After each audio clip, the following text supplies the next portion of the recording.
Declaro reaberta a sessão, renovando minhas saudações a todos. E agora sim, passando a palavra ao eminente ministro Cristiano Zanin, para que profira seu voto. Senhora Presidente, eminentes pares, examinei atentamente os elementos que constam dos autos e fiz uma detida reflexão quanto aos fundamentos dos relevantes votos proferidos pelos eminentes ministros que me antecederam. Tenho também acompanhado os debates nos mais diversos países sobre a temática da criminalização ou descriminalização do pó de drogas para consumo pessoal. Há inúmeros elementos disponíveis no plano global, evidenciando que a questão é sobremaneira complexa e exige bastante cautela. Realizei um exame verticalizado sobre esse cenário e trago aqui, em prol do debate profícuo e da valiosa experiência que tivemos no Juiz das Garantias, uma síntese da minha compreensão sobre o tema, com abertura sempre para rever esses posicionamentos ao longo do julgamento. Adianto que, neste momento, minha compreensão é de que, de um lado, o sistema judicial criminal, fundado na cultura da persecução penal como transformador de uma lei benéfica ao usuário em norma prejudicial, nas exatas palavras do eminente ministro Alexandre de Moraes, é falho e vem permitindo um encarceramento massivo, indevido, sobretudo de pessoas vulneráveis.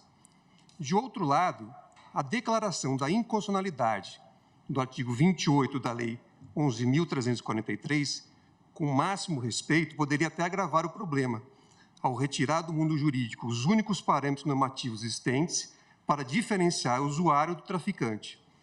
E ainda, ao descriminalizar o porte para o uso de drogas sem disciplinar a origem e a comercialização das drogas que poderão ser consumidas. Exponho com mais vagar. O Congresso Nacional, ao editar a Lei 11.343, optou por abrandar as sanções cominadas ao simples usuário, afastando a possibilidade de aplicação de penas privativas de liberdade e prevendo somente penas de advertência, de prestação de serviço à comunidade e de medida educativa de comparecimento a programa ou curso educativo.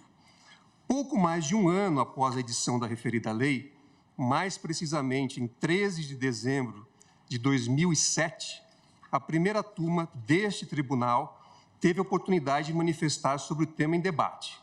Naquela ocasião, ao julgar a questão de ordem, no RE 430.105, questão de ordem, da relatoria do saudoso ministro Sepúlveda Pertence, a primeira turma assentou que o artigo 28 da Lei 11.343 não resultou em abolício crimes. Vale dizer, não houve descriminalização das condutas ali previstas.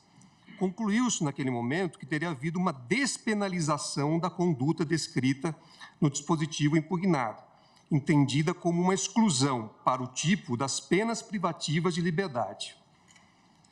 Referido julgado constituiu-se no lead case de posteriores decisões de ambas as turmas deste Supremo Tribunal Federal, a exemplo do HC 148.484, agravo regimental da relatoria do eminente ministro Celso de Mello, julgado pela segunda turma em 24 de abril de 2019, e do HC 178.521, da relatoria do eminente ministro Luiz Fux, analisado pela primeira turma em 2 de abril de 2020.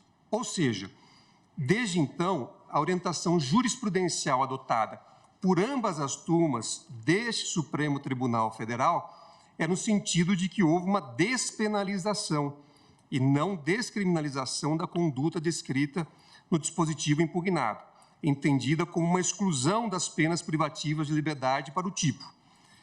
É evidente que essa despenalização da conduta não teve o condão de solucionar ou de melhorar o problema das drogas no país. Como exposto no substancioso voto proferido pelo eminente ministro Alexandre de Moraes, há graves discrepâncias na aplicação judicial e extrajudicial do artigo 28 da Lei 11.343. Pessoas pobres, negras, de baixa escolarização, em regra, deixam de receber do sistema de justiça o benefício da despenalização prevista na legislação e referendada pela jurisprudência deste Supremo Tribunal Federal. Tais jurisdicionados estão sendo encarcerados em massa e esse encarceramento indevido serve, muitas vezes, como porta de entrada para organizações e facções criminosas ligadas às drogas. Diante desse cenário, o que fazer? A mera descriminalização do porte de drogas para consumo, na minha visão, apresenta problemas jurídicos e ainda pode agravar a situação que enfrentamos nessa problemática do combate às drogas, que é dever constitucional, nos termos do artigo 144, inciso 2, da Constituição da República. Não tenho dúvida de que os usuários de drogas são vítimas do tráfico e das organizações criminosas ligadas à exploração ilícita dessas substâncias. Mas o Estado tem o dever de zelar pela saúde de todos, tal como previsto no artigo 196 da Constituição da República. A descriminalização, ainda que parcial, das drogas poderá contribuir ainda mais para o agravamento desse problema de saúde. A ratio legis do artigo 28 é justamente a de reduzir esses danos.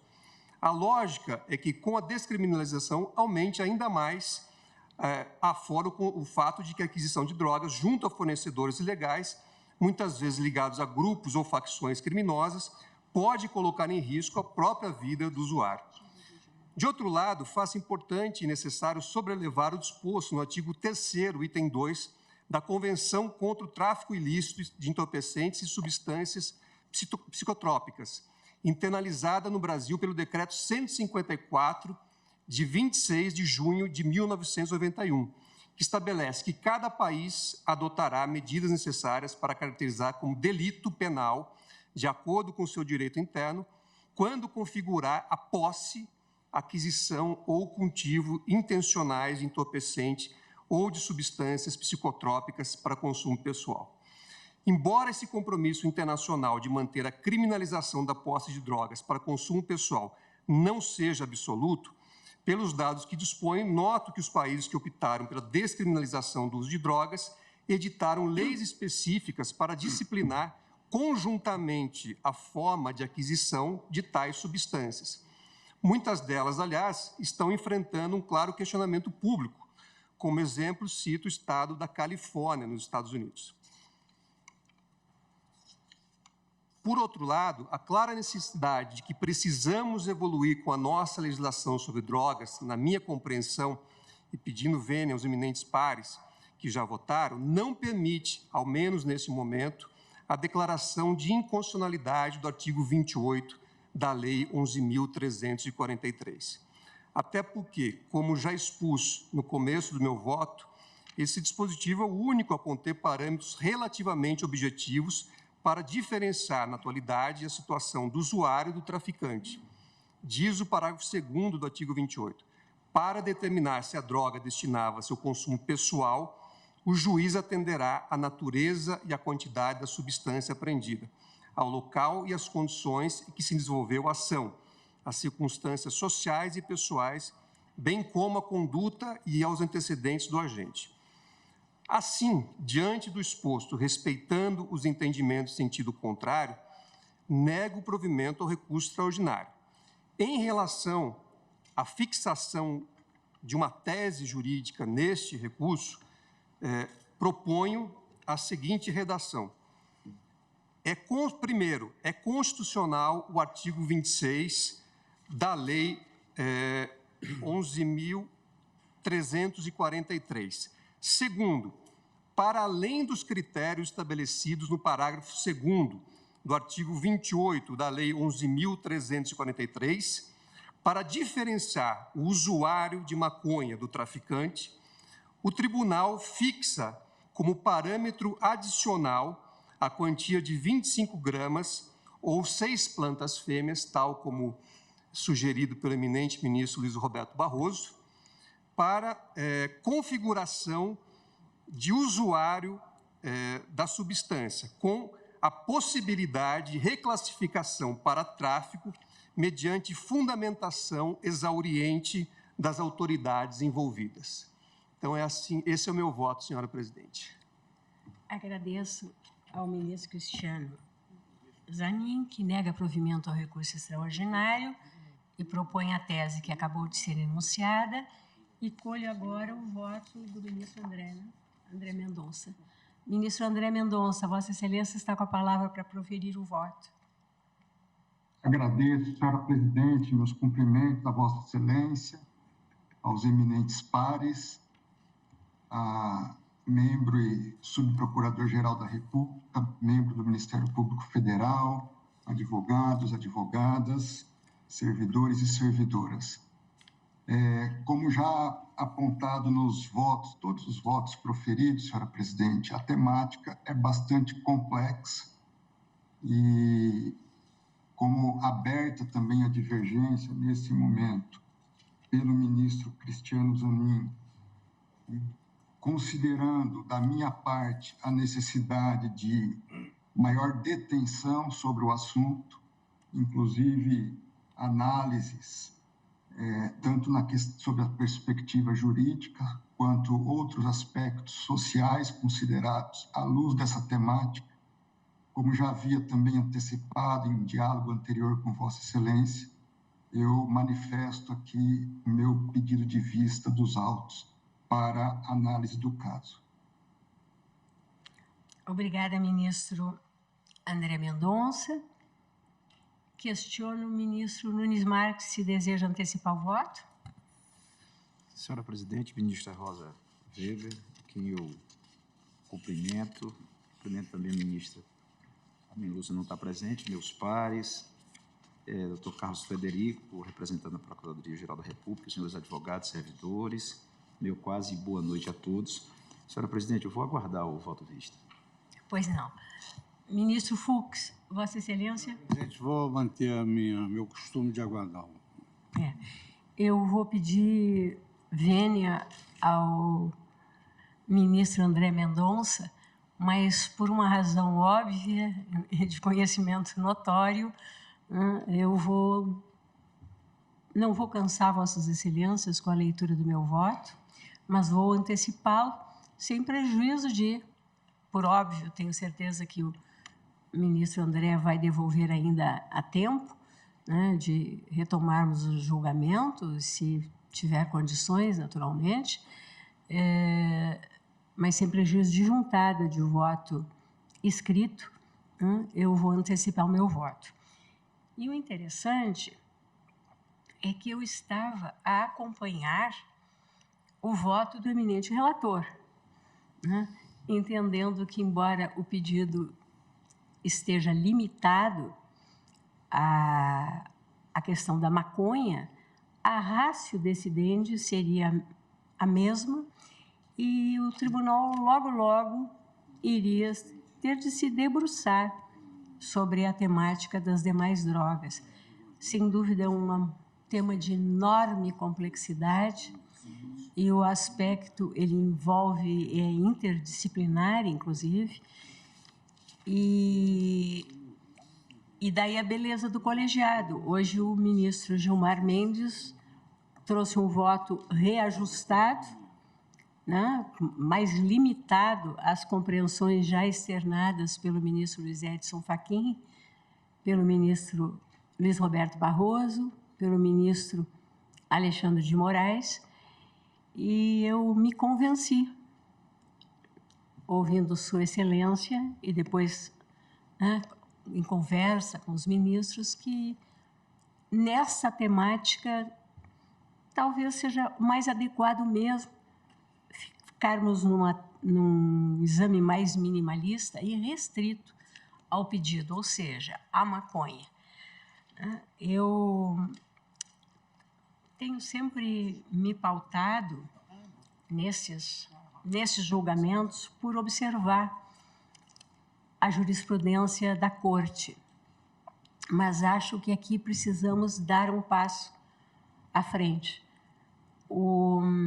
As visitas que eu tenho feito na condição de presidente também do CNJ, às unidades prisionais do país, me mostram, me escancararam uma realidade que eu conhecia em teoria, em tese, mas que a simples visão, muitas vezes, em algumas unidades prisionais, é a visão do inferno.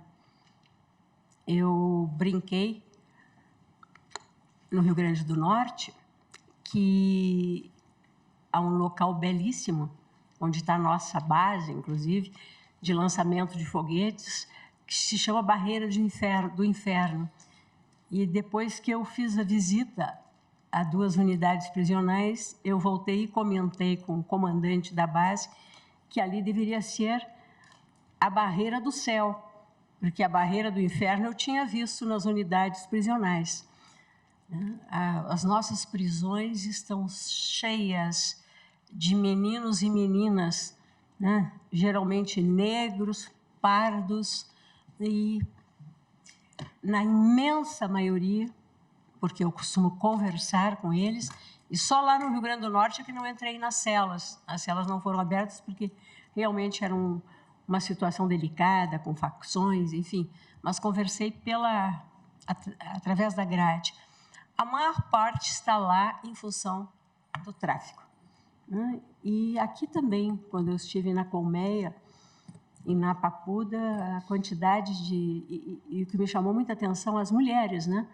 Mulheres e adolescentes, né, que, na verdade, ficam levando e transportando. Então, eu penso que o Supremo Tribunal Federal pode, sim, ajudar nesta solução, sem prejuízo da atuação do Congresso, e aqui é preciso repisar, né, o que fez o voto que eu tenho bem presente, porque foi, né, ainda na semana passada, do ministro Alexandre de Moraes, né, quando registrou que, na verdade, que quem despenalizou para o usuário foi o Congresso Nacional em 2006.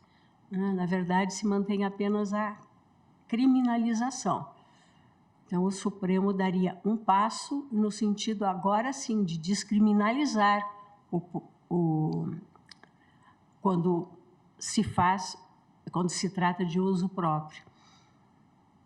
Por isso, eu reajusto o meu voto, e tenho extensa fundamentação, mas, de fato, não vou cansar Vossas Excelências, poderia, quem sabe, não é tão grande assim, mas fazer apenas algum registro, que embora já tenha sido também aqui destacado, no sentido que toda a teleologia que informa a lei de drogas seria justamente a solução do problema da dependência química, por meio da saúde pública e de problemas educacionais e ainda de conscientização quanto aos efeitos deletérios ocasionados pelo consumo de entorpecentes, que ninguém aqui está, de forma alguma, a estimular. Muito menos eu. E, contudo, de uma maneira paradoxal, e o que não passou ao cuidado do eminente relator, a Lei 11.343 manteve a criminalização da conduta de portar drogas para o consumo pessoal. Destacou o eminente relator em seu voto o mero fato de a Lei de Drogas tipificar o porte de drogas para consumo pessoal, que o mero fato de a Lei de Drogas tipificar o porte de drogas para consumo pessoal potencializa, isso é muito importante, potencializa o estigma que recai sobre o usuário e acaba por aniquilar os efeitos pretendidos pela própria lei no atendimento, tratamento e reinserção econômica e social dos usuários e dependentes de droga.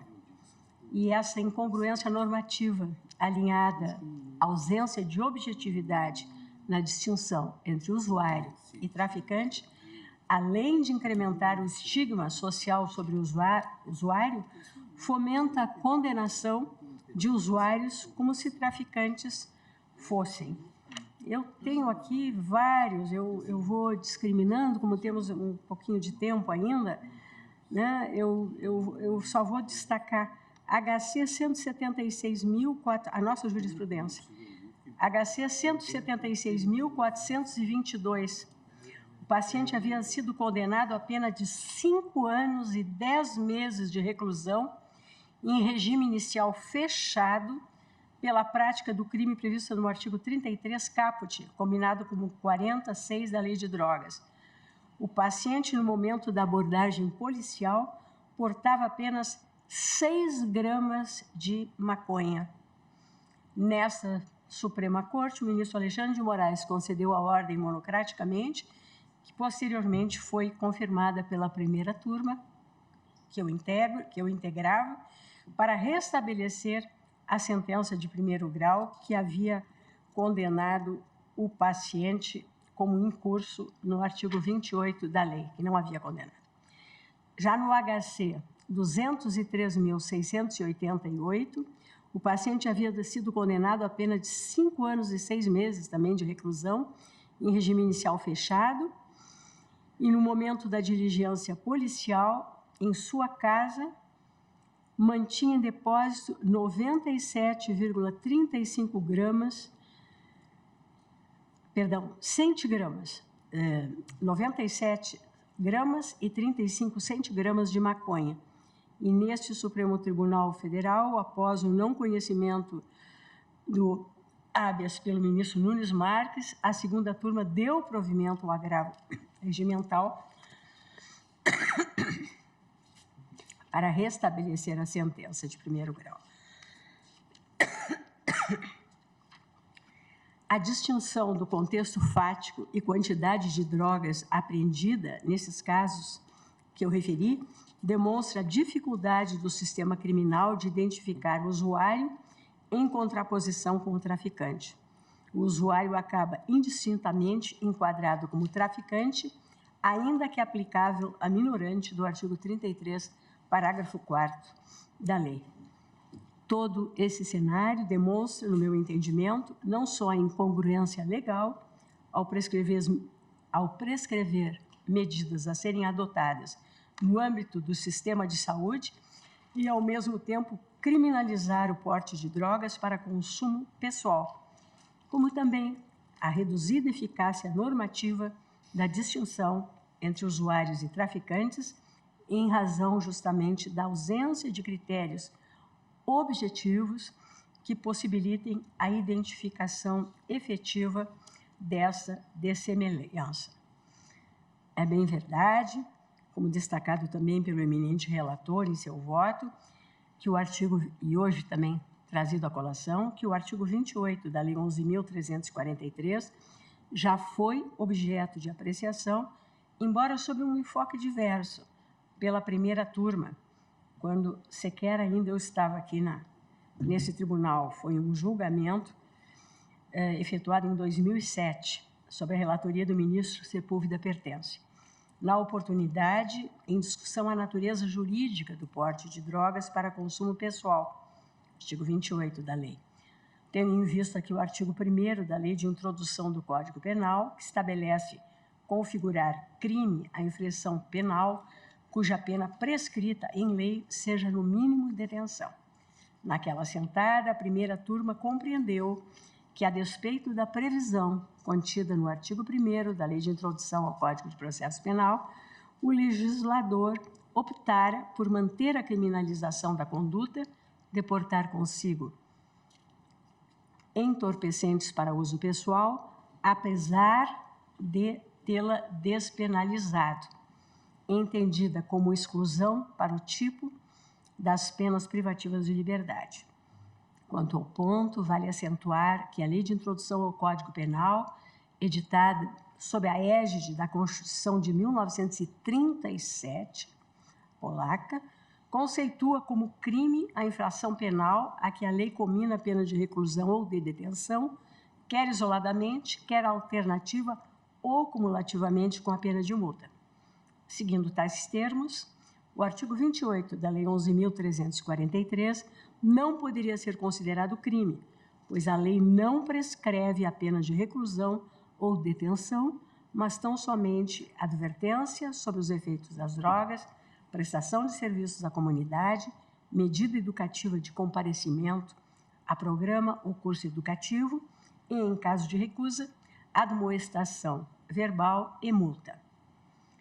A interpretação adequada do ordenamento jurídico positivo, entretanto, com a máxima vênia, afasta essa conclusão. A Constituição Cidadã de 1988 estabelece no artigo 5º, inciso 46, que a lei pode fixar, dentre outras, as seguintes consequências pela condenação pela prática de bens: privação ou restrição de liberdade, perda de bens, multa, prestação social alternativa e suspensão ou interdição de direitos. Ou seja, são múltiplas as decorrências possíveis pela prática de delitos, cabendo ao legislador infraconstitucional estipular, observadas as limitações contidas no artigo 5º, 47 da Carta Política, as espécies de sanções penais e ao juiz aplicá-las ao caso concreto. Há a considerar que a lei de drogas, além de editada em momento posterior, e muito, à lei de introdução ao Código Penal, pois ela é de 2006, consubstancia a lei especial, que expressamente consignou a conduta de portar drogas para uso pessoal como crime. Aplicável, pois, na espécie, aplicáveis os critérios clássicos de interpretação jurídica. A lei especial derroga a lei geral e lei posterior derroga priori. A evidenciar, uma vez que o artigo 28 da Lei 13.000 anterior, a evidenciar, uma vez que o artigo 28 da Lei 11.343 encerra a tipificação de um delito. Desse modo, na minha visão, de rigor reconhecer que o artigo 28 da Lei de Drogas encerra a criminalização da conduta de portar entorpecentes para consumo pessoal e as consequências da condenação pela prática desse delito possuem inequivocamente natureza penal. Assim, ressalto que, consoante asseverado no julgado a que me referi, a condenação pela prática do delito previsto no artigo 28 da Lei de Drogas seria a circunstância apta, nos termos do artigo 63 do Código Penal, a incidir agravante da reincidência.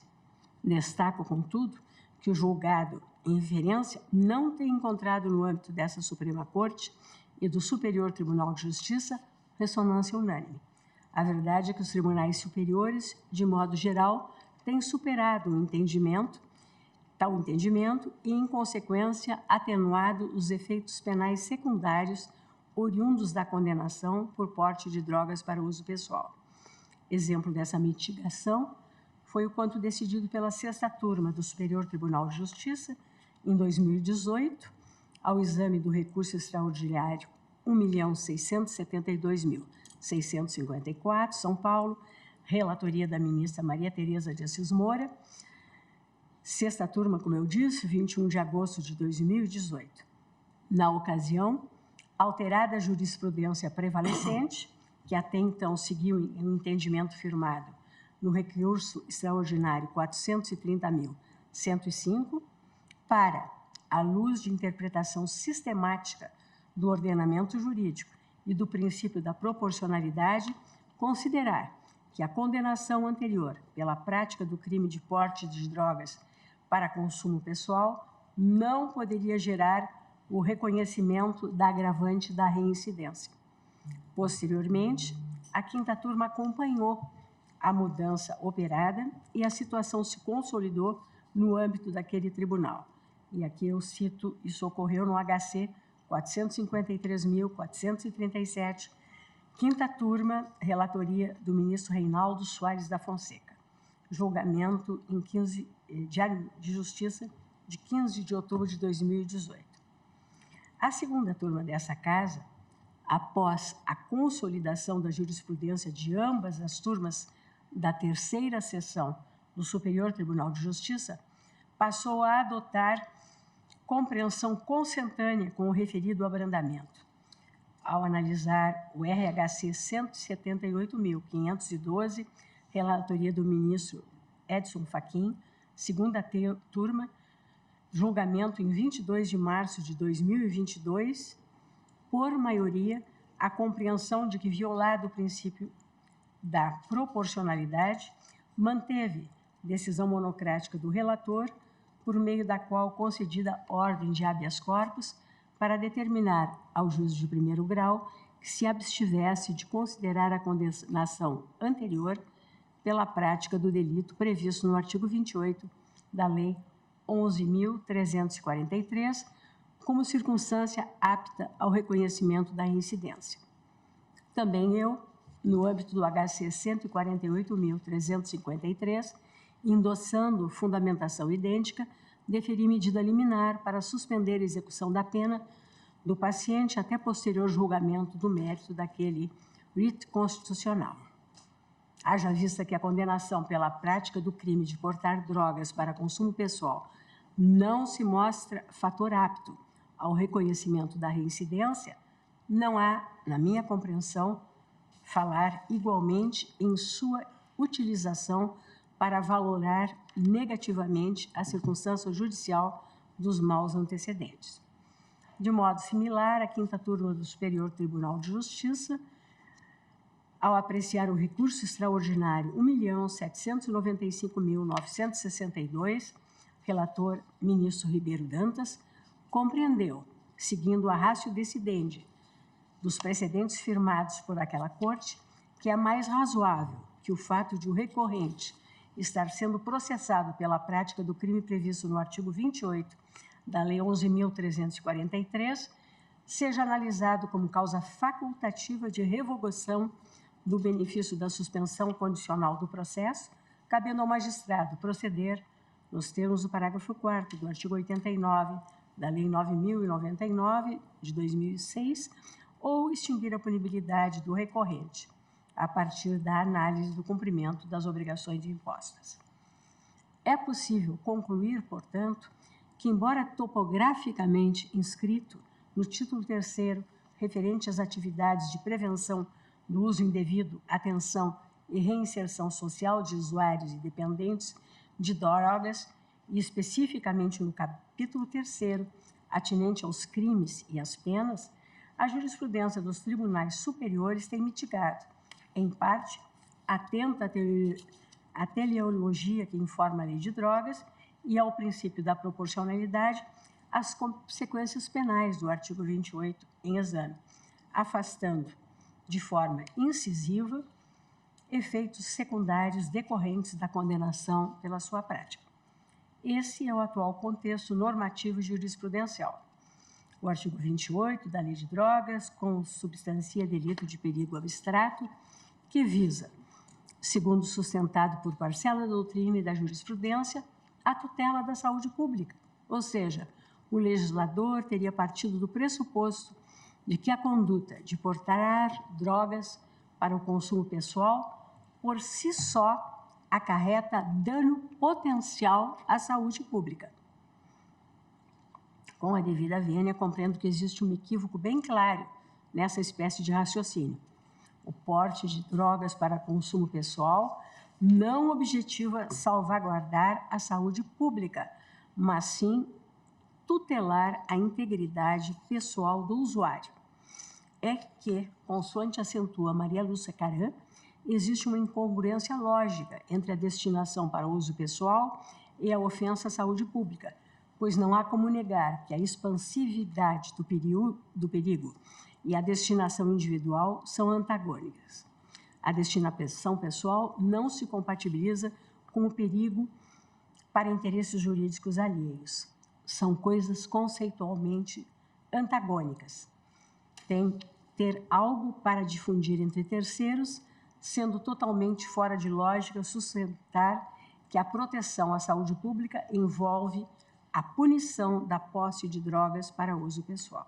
Aqui eu cito a fonte. Entender em sentido diverso, a meu juízo, significa transformar todo usuário de entorpecentes em potencial traficante e criminoso, autorizando intelecção de que vigora entre nós o direito penal do autor.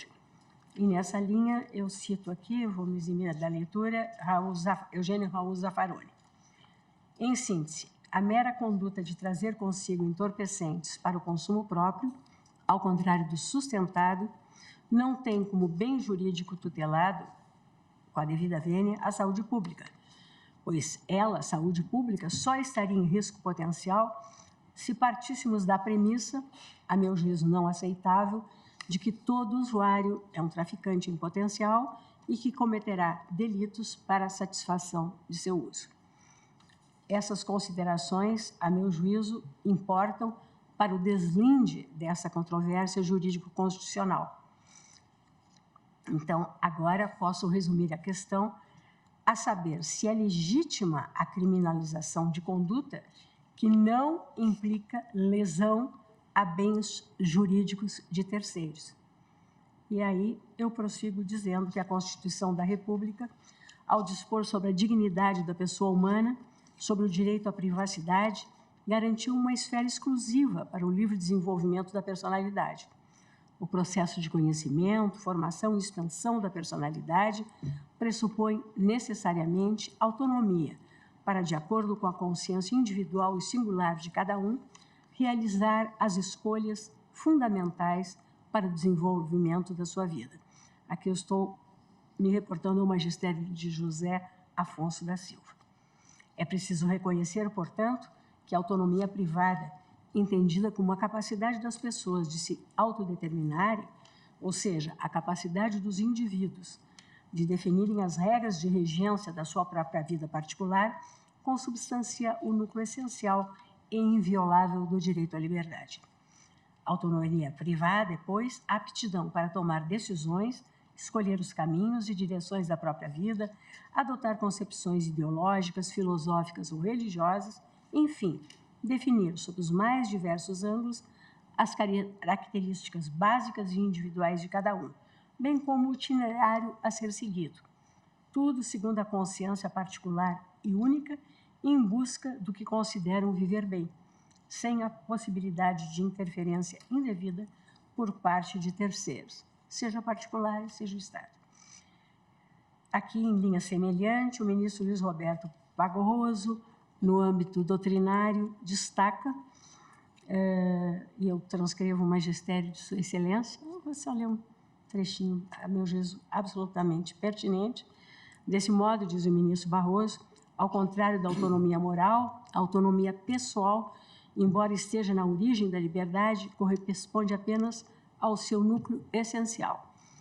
A liberdade tem um alcance mais amplo que pode ser limitado por forças externas legítimas, mas a autonomia é a parte da liberdade que não pode ser suprimida por interferências sociais ou estatais por abranger as decisões pessoais básicas, como as escolhas relacionadas com religião, relacionamentos pessoais, profissão e concepções políticas, entre outras. A meu juízo, do reconhecimento da autonomia privada advém umbilicalmente a admissão de que o ser humano é capaz, por si só, de tomar decisões a respeito dos aspectos particulares e essenciais de sua vida e de segui-las, desde que não transgrida o direito de outros, de modo a cada um controlar, na medida do possível, seu próprio destino, sendo, portanto, escritores, produtores, diretores e atores principais da própria vida. Há de se destacar que a autonomia privada abrange o direito de tomar decisões por quaisquer razões, não cabendo a terceiros e ao Estado compelir os indivíduos a determinados paradigmas mais corriqueiros. Aqui, eu, nessa diretriz, cito Daniel Sarmento, vou me eximir também da leitura. Prossigo dizendo que a autonomia privada, contudo, não engloba apenas as decisões de índole fundamental da vida dos cidadãos.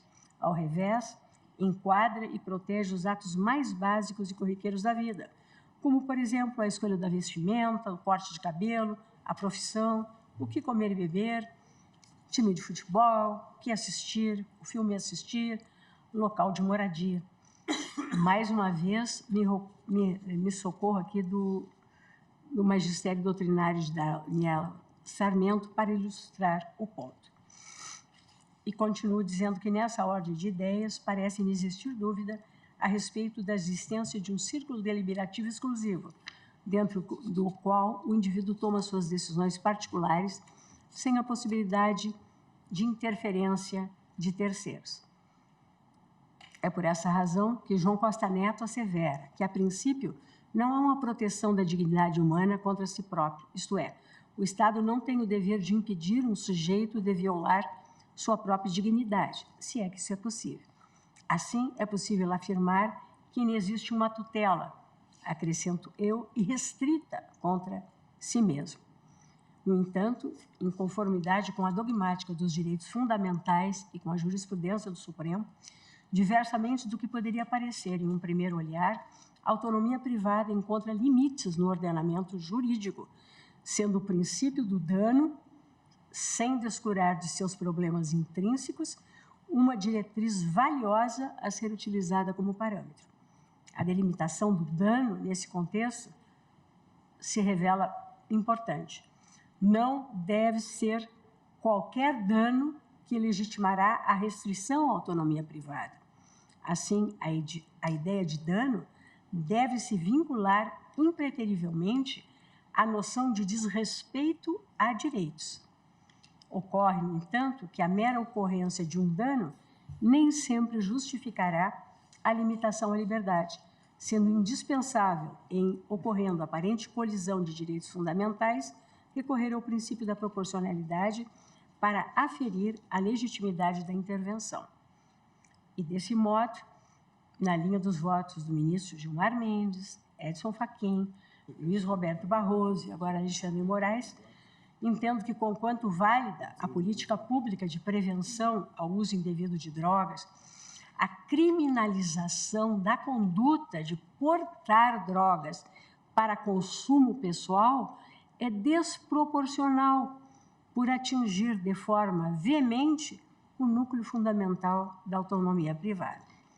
O Estado, utilizando-se da forma mais incisiva e robusta de seu arcabouço, o direito penal, ao restringir a autonomia privada, fugiu dos parâmetros mínimos e indispensáveis para a limitação dos direitos fundamentais.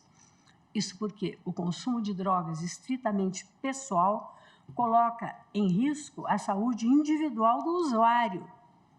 Não há dúvida, a evidenciar que essa conduta, diversamente do sustentado por parcela da doutrina, com a devida vênia, se insere na autonomia privada, especificamente no direito de tomar decisões que se exaurem em seu próprio corpo. E aqui eu penso no cigarro.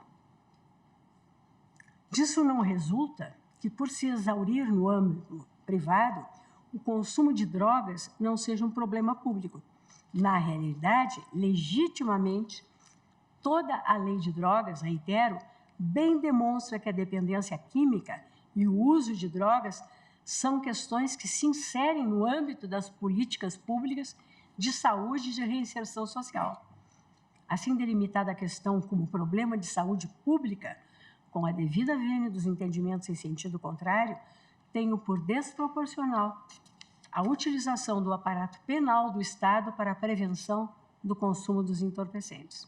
Antes, deveria o Estado utilizar de seu arcabouço sancionatório administrativo, além de adimplir com os deveres impostos pela Lei 11.343, no sentido de desenvolver e propagar, por meio de campanhas pedagógicas e institucionais, material que demonstre e alerte sobre os riscos e as complicações decorrentes do uso de drogas. Compreendo que o artigo 28 da Lei de Drogas é inconstitucional na parte que prevê sanções de natureza penal, sendo inviável Bom, aqui eu já estava na linha que eu mesma reajustei. A ratio decidendi me levaria a compreender e a seguir na mesma linha com relação a outros entorpecentes.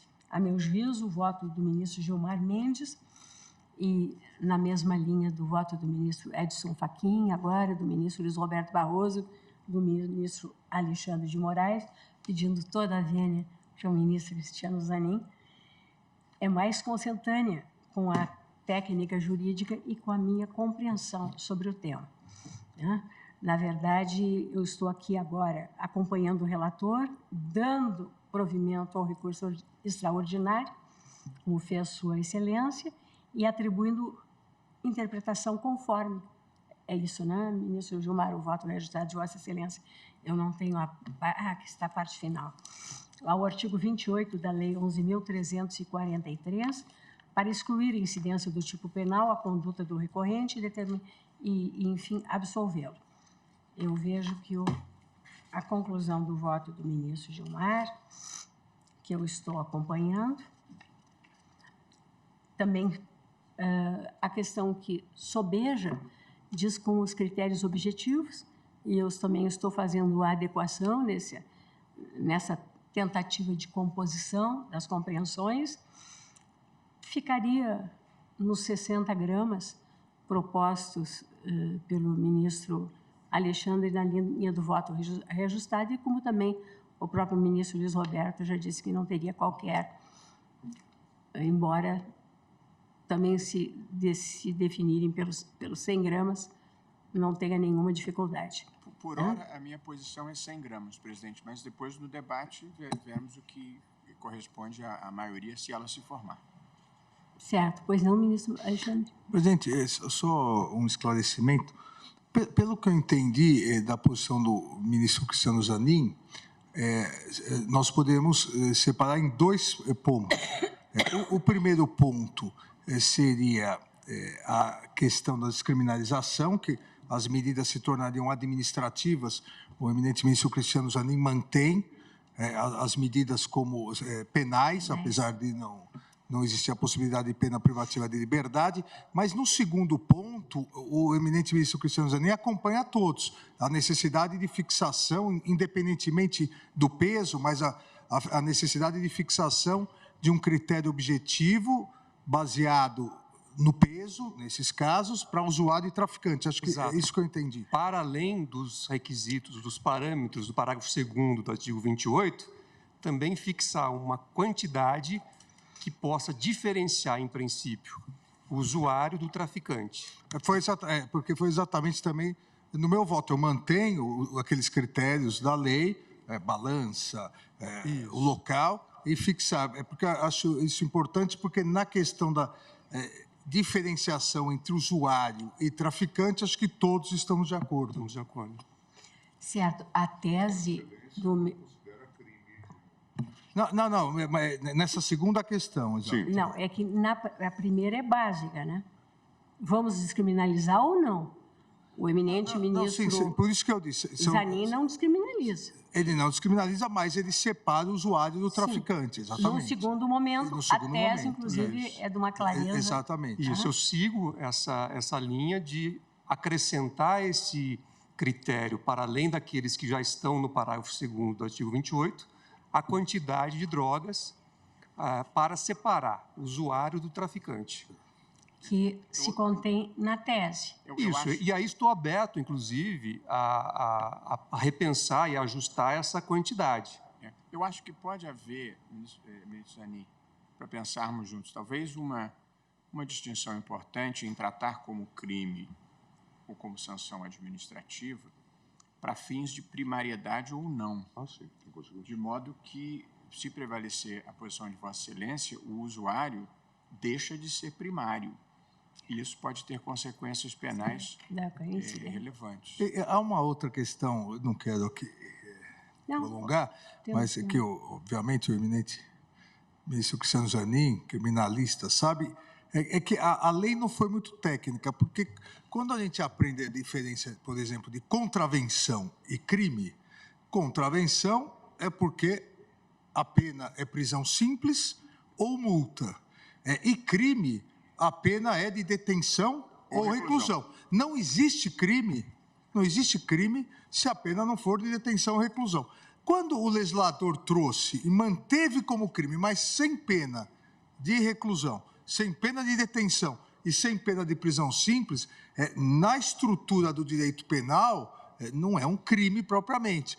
Ficou no âmbito do direito penal a aplicação dessas sanções. E o que também é interessante, o descumprimento dessas medidas também não acarreta a prisão. Ficou algo, diríamos, fora da teoria do direito penal. Porque se nós apresentássemos dentro da teoria do direito penal, não é nem crime nem contravenção, porque não tem pena privativa de liberdade, nem a prisão simples. E, ministro Alexandre, e eu vejo também, né, nesse debate, estamos pensando juntos os problemas, é que ao criminalizar você dificulta a procura da assistência médica, a procura do sistema de saúde pública, porque se você procura o sistema de saúde pública como usuário de drogas, se isso for considerado crime, o hospital é obrigado a reportar. E, portanto, também do ponto de vista de saúde pública, a criminalização pode ser um problema. Em sede doutrinária, eu acho que todos os legisladores falam em despenalização promovida pelo próprio legislador. Ele despenalizou. Eu cito no meu voto, há países na Europa que transformaram o usuário, também não era uma pena privativa de liberdade, eram sanções assim, mas transformaram em questão administrativa e multas altas em euros. E isso acabou ampliando, em alguns países, 100% a 150% a autuação, porque aí o poder público ia atrás das multas, né? Então, foi, do ponto de vista do combate, foi até mais eficaz. Mas do ponto de vista... A questão realmente, acho que isso nós teremos que debater, crime propriamente não é, mas a competência é do juízo penal, né? Então, Exato. aí seria a diferença, exatamente. Porque, na verdade, segundo o entendimento, inclusive até agora, do tribunal, não houve abolício crimes. Então, a competência continua sendo da justiça criminal. E da própria polícia para fiscalizar, fiscalizar. E não de autoridades administrativas. Exatamente. Exato.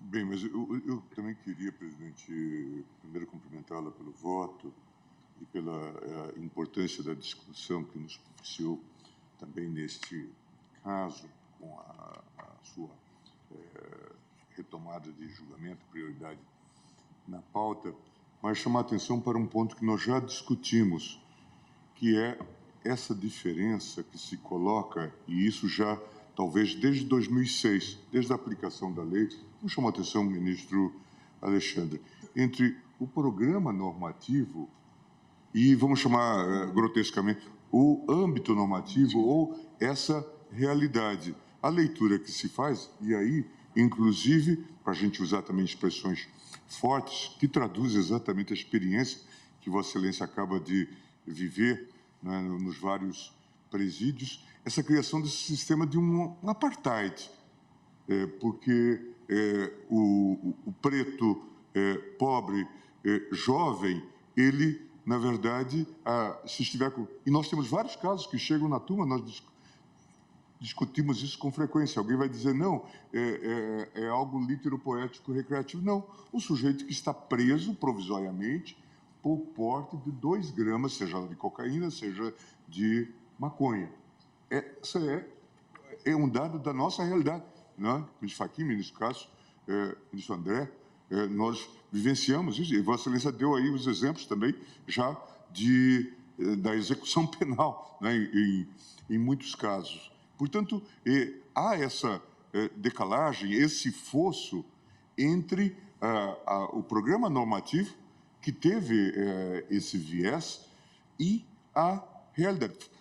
Faz parte, talvez, até da ideologia judiciária que se assentou e que tem consequências deletérias em todo esse sistema.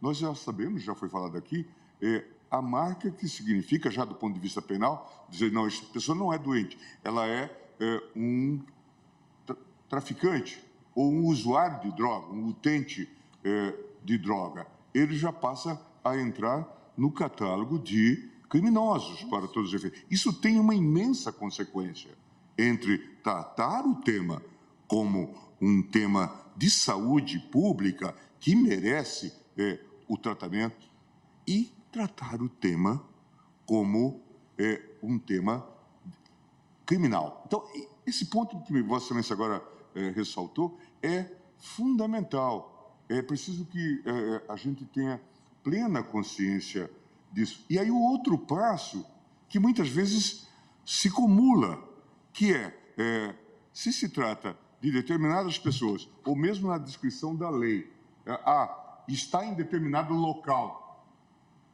porque é uma das referências que a lei faz, né, do parágrafo faz. Está em determinado local. Então, é caso de tráfico. Isso já... E o local nós podemos imaginar qual é. Em muitos casos, são as comunidades pobres, onde essas pessoas estão inseridas, vivem, moram, etc. Então, me parece que nós temos uma imensa responsabilidade, porque essa discussão, que obviamente é extremamente delicada, mas ela tem um efeito holístico sobre todo o sistema. O ministro Alexandre trouxe dados sobre o incremento de prisões após... Veja, a lei veio com esse viés liberalizante, mas houve um incremento das prisões. Portanto, se trocou o sinal da lei, não se fez sequer esse distinguish que agora o ministro Fachin, o ministro Zanin propõe. Desculpe-me, são os sons dos índios, aí a rima. O ministro Zanin propõe de ter-se uma segurança em relação a isso. E talvez até essa mistura dentro, vamos chamar, dessa ideologia, fosse um pouco conveniente. Não é? No final, cumpre-se um pouco o desiderato, uma certa produtividade, agora com consequências terríveis para essas pessoas. E com consequências outras que já também afloraram aqui. Essas pessoas que caem no sistema penitenciário têm que fazer opção pelas facções existentes. A Excelência sabe muito bem. E, a partir daí, passam a merecer proteção e são soldados desse sistema.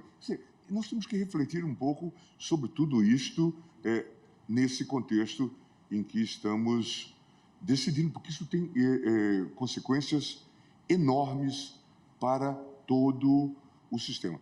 Para os direitos individuais, como a gente vem apontando, e, de fato, o legislador ele não pode transformar fatos determinados, corriqueiros, em crimes. Isso que a ministra Rosa acaba de dizer. Amanhã eu decido dizer que comer gordura ou ser obeso, seja lá o que for, é crime. Não é razoável, não é? Mas o Estado tem direito de dizer, não coma isso, não é? Evite açúcares, faça exercício, não é? Em bem da saúde pública, mas dizer, não fazer exercício é crime? Não é? Então, nós temos que olhar um pouco isto nesta perspectiva. Agora, esse consórcio que se faz, este misto compósito dos conceitos, ora o sujeito é usuário, ora é traficante, ou estão em ambas as posições, isso é extremamente grave, porque reforça, inclusive, o arbítrio do Estado. Isso é muito grave. E tem todas essas consequências que nem vou reiterar. Veja, aumenta o número de presos, aumenta a dependência, vulnera essas pessoas que já estão extremamente vulneráveis. O ministro Alexandre trouxe esses dados empíricos impressionantes. Mas, se a gente fosse entrar num debate antropológico e sociológico sobre essa questão, por que essas pessoas, preto, pobre, de periferia, ele é preso? Talvez porque ele não tem acesso a advogado também. Porque ele não tem acesso à defesa, ele não sabe articular de instrução baixa, que é um dos critérios também que Vossa Excelência lista. Quer dizer, eu me lembro que, certa feita, dei aula para um grupo de alunos de todos os locais aqui da cidade, num curso que fazíamos no IDP. E fui lá para encerrar o curso. E um menino aqui do Paranoá, pequeno, ainda no secundário, ele disse, ministro, o senhor pode explicar por que toda hora que a gente está voltando da escola, passa um carro da polícia e já nos coloca no camburão? Era de cor. Isso explica um pouco tudo isso, né? Se quisermos aprofundar. Então, é preciso pensar um pouco nisso e tentar objetivar e trabalhar um pouco nessa perspectiva. Por isso que, presidente, fico muito honrado com o seu acompanhamento. Eu também acho que é inevitável que discutamos o passo seguinte, por isso eu até tinha proposto a forma, mas reconheço a complexidade. Inclusive, o Brasil tem uma realidade que outros países não têm. O ministro Barroso lembrava há pouco a questão do crack, que ferra o cérebro e que justificaria... É de grande delicadeza. É uma questão extremamente delicada. É extremamente delicada, mas, de fato, me parece ser importante que a gente discuta. E aqui, só para encerrar, do ponto de vista teórico, para tranquilizar os espíritos. O que aconteceu aqui, tanto é que, nessa perspectiva de programa normativo e âmbito normativo, muitas vezes a gente trabalha na perspectiva do chamado processo de inconstitucionalização. Quando há um divórcio nesse sentido, como nós vimos aqui, se essa legislação tivesse sido aplicada de uma forma razoável, nós não estaríamos aqui debatendo. Mas esse divórcio que ocorreu e que fez com que o âmbito normativo praticamente revogasse a norma, porque é isso, a prática, na verdade, revogou a norma, é que nos está levando a fazer essa asserção, asseverando a inconstitucionalidade. Mas, ministro Gilmar, e sobretudo num país onde o cigarro e o álcool não constituem crime. Com uma observação importante, presidente. Eu acho que isso é importante, né? Frisar. O cigarro como um produto lícito, porém com campanhas de esclarecimento, cláusula de advertência, proibição de venda para menores, houve uma redução expressiva no consumo. E a maconha criminalizada, o consumo cresceu. Acho que isso também deve gerar alguma reflexão. E o álcool, né? Agora, uma lei que viesse configurar como crime a ingestão de uísque. Então, aí violaria direitos humanos. apesar dos efeitos nocivos do álcool, absolutamente conhecidos. Então, tem que haver campanha, né, de esclarecimento, enfim.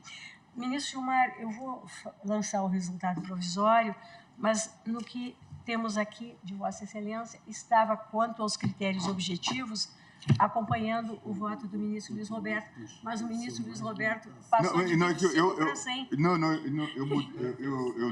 Oralmente eu modifiquei para acompanhar o voto. Sim, Vossa Excelência passou para 60, é que o ministro Luiz Roberto passou para 100. Mas ele fará o ajuste no momento oportuno. Alguém fará ajuste, vamos ver. Vamos ver.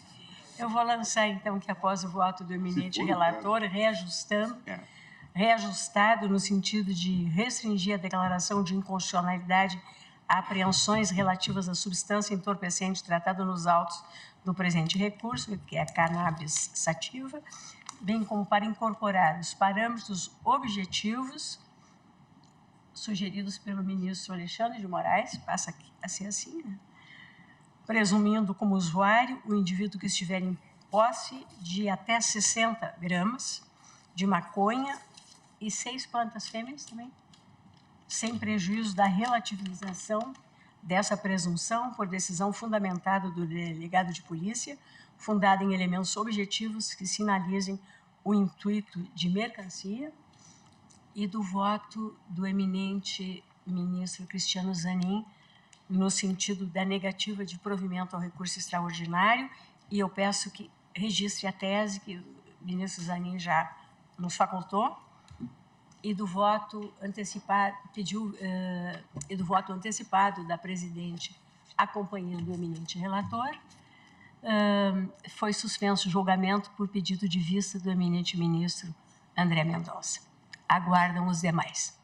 Muito obrigada, uma excelente noite a todos. Nós vamos, o ministro Alexandre e eu, estão todos convidados para um seminário internacional promovido pelo Supremo Tribunal Federal, mas que vai se realizar na sede do Tribunal da Democracia, gentilmente cedido pelo ministro Alexandre, sobre segurança cibernética nos tribunais. Agradeço novamente a todos, renovo os votos de uma boa noite e declaro encerrada a sessão.